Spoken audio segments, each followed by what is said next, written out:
এত এত ভর্তা ভর্তা দেখলে তো এমনিই তো খেতে ইচ্ছে করে। ভর্তা হচ্ছে একটা লোভনীয় খাবার। আর আমি তো ভর্তা ভীষণ পছন্দ করি, আমি তো ভর্তা লাভার। তো ভর্তা দেখলে আর জিভের জলটা সামাল দিতে পারি না। ভর্তা তো আমার খেতেই হবে। কিসের মাছ কিসের মাংস, মাছ মাংস ভর্তার কাছে কিছুই না, দূর যা, আগে ভর্তা খেয়ে নেই। হ্যালো এভরিওয়ান, আসসালামু আলাইকুম। ডলিস কিচেন থেকে ডলি বলছি। ডলিস কিচেনে আপনাদের সবাইকে স্বাগত। আজকের আরেকটি ভিডিও নিয়ে আপনাদের মাঝে আমি উপস্থিত হয়েছি, সেটা হচ্ছে বউভাত। আমার জানা মতে এই বউভাতটাকে আমরা সবাই পছন্দ করি। তারপরে যদি এটার প্লেটটাকে সাজানো হয় অনেক রকমের ভর্তা দিয়ে।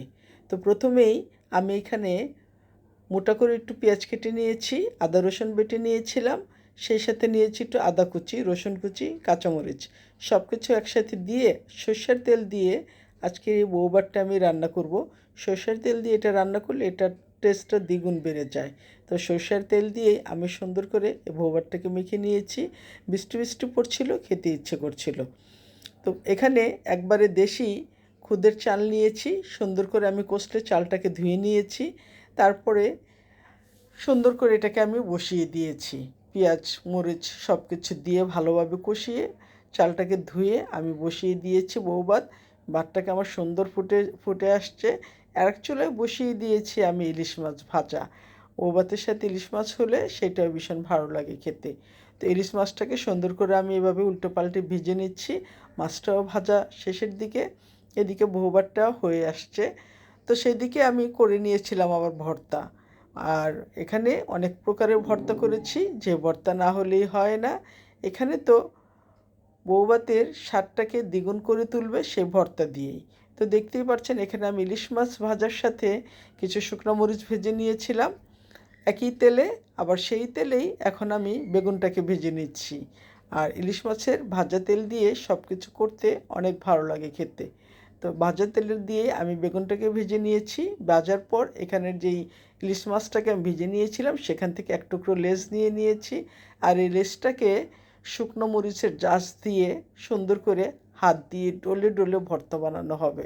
আর এই ইলিশ মাছের লেজের ভর্তাটা যদি শুকনো মরিচ দিয়ে এভাবে ডলে ডলে একটু ধনিয়া পাতা দিয়ে বানানো যায়, তাহলে এটা খেতে এত স্বাদের হয়।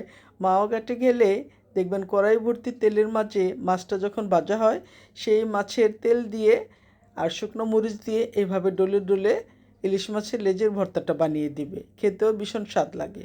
তো আমিও ঠিক একইভাবে মাছের ভাজার যে তেলটুকু ছিল সেই তেলটুকু এ ভর্তার ভিতরে ব্যবহার করেছি।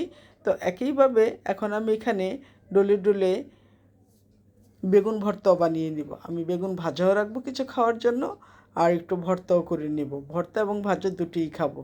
তারপর আমি এখানে করে নিব আমাদের সে ভাইরাল পেঁয়াজ ভর্তা। পেঁয়াজ, শুকনো মরিচ ও ধনিয়া পাতা, ইস, ঝাঁঝ উঠানো সরিষার তেল, এটা দিয়ে সে ভাইরাল রেসিপি খেতে কি না দুর্দান্ত স্বাদের হয়। গরম গরম ভাতের সাথে এভাবে শুকনো মরিচ দিয়ে আর পেঁয়াজ দিয়ে ধনিয়া পাতা দিয়ে খাঁটি সরষের তেল দিয়ে খেতে যা দারুণ লাগে, হাত চেটে 2 প্লেট ভাত এমনিতেই খাওয়া যায়। আমার কাছে তো ভর্তা এমনিতেই ভালো লাগে, তারপরে যদি হয় আবার এই ভাইরাল রেসিপি। তো এভাবে আমি কয়েক পদের ভর্তা বানিয়ে নিয়েছি আর ইলিশ মাছটাকে ভেজে নিয়েছি। সেই সাথে এখানে আরও ভর্তা ছিল, যেমন বেগুন ভাজা ছিল, বেগুন ভাজার সাথে বেগুন ভর্তা ছিল, ইলিশ ভর্তা ছিল, লইটা শুটকির ভর্তা ছিল, ছুরি মাছের ভর্তা ছিল, পটল ইলিশের ভর্তা ছিল, চাপা শুটকির ভর্তা ছিল। কাঁচামরিচ দিয়ে চাপা শুটকি ভর্তা বানিয়ে নিয়েছিলাম। তারপরে বানিয়ে নিয়েছিলাম এখানে পেঁয়াজ রসুন মরিচের ভর্তা ও সরিষা বাটা ভর্তা। সাথে নিয়েছিলাম এক টুকরো ইলিশ মাছ ভাজা, যা খেতে ভীষণ স্বাদ লাগে। আর সেই সাথে ছিল ভাইরাল পেঁয়াজ মরিচের ভর্তা। সাথে একটা কামরাঙ্গা মরিচ নিয়েছিলাম। কামরাঙ্গা মরিচটা যখন হাত দিয়ে ছিঁড়ব তখন এটা গ্রানে ক্ষুধাকে আরও দ্বিগুণ করে দিবে। তো এভাবে ভর্তা দিয়ে সম্পূর্ণ প্লেটটাকে আমি সাজিয়ে নিয়েছি।